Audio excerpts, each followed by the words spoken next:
মূসা নবীর হাতে কেন সবসময় লাঠি থাকতো? মূসা আলাইহিসসালামের কাছে লাঠি ছিল এক পছন্দের বস্তু। প্রথম অবস্থায় তিনি তার লাঠি ব্যক্তিগত কাজে ব্যবহার করতেন, যেমন পশুদের জন্য গাছ থেকে পাতা পেড়ে দেওয়া এবং লাঠিতে ভর করে চলাফেরা করা। কিন্তু মূসা আলাইহিসসালাম তার লাঠির প্রতি এতটাই যত্নবান ছিলেন যে যা দেখে আল্লাহ তাআলা তার লাঠির মধ্যে অলৌকিক ক্ষমতা দিয়ে দিয়েছিলেন। এই লাঠিতে এতটাই ক্ষমতা ছিল যে মূসা আলাইহিসসালাম যখনই তার লাঠি মাটিতে ফেলে দিত তখনই সেই লাঠি বিশাল বড় একটি সাপে রূপ ধারণ করত।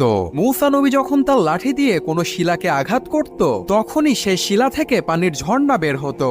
ফেরাউনের হাত থেকে যখন কোনো বাঁচার পথ ছিল না তখন এই লাঠি দিয়ে সমুদ্রতে আঘাতের ফলে সমুদ্র দ্বিখণ্ডিত হয়ে রাস্তা তৈরি হয়ে গিয়েছিল। অর্থাৎ মূসা আলাইহিসসালামের লাঠি ছিল তার জন্য মুজেজা।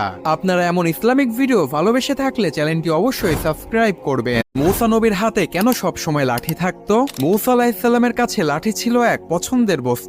প্রথম অবস্থায় তিনি তার লাঠি ব্যক্তিগত কাজে ব্যবহার করতেন, যেমন পশুদের জন্য গাছ থেকে পাতা পেড়ে দেওয়া এবং লাঠিতে ভর করে চলাফেরা করা। কিন্তু মূসা আলাইহিসসালাম তার লাঠির প্রতি এতটাই যত্নবান ছিলেন যে যা দেখে আল্লাহ তাআলা তার লাঠির মধ্যে অলৌকিক ক্ষমতা দিয়ে দিয়েছিলেন। এই লাঠিতে এতটাই ক্ষমতা ছিল যে মূসা আলাইহিসসালাম যখনই তার লাঠি মাটিতে ফেলে দিত তখনই সেই লাঠি বিশাল বড় একটি সাপে রূপ ধারণ করত।